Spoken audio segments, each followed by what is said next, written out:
Happy sounds of crunching of beef tracheas from Natural Pet Company. Or Natural Pet Shop, sorry. That's Sterling, he's loving it. And it brushes their back teeth.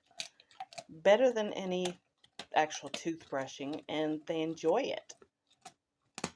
You don't have to put toothpaste on a finger or anything like that. And yes, that's his breakfast.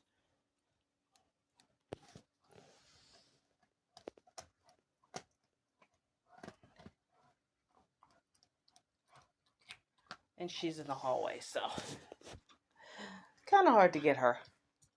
But see? I love it. I love the fact that you guys have cut the tracheas in half. It does a lot of good.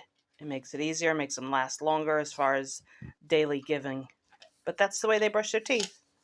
Have a good day, everyone, from Two Polite Pups.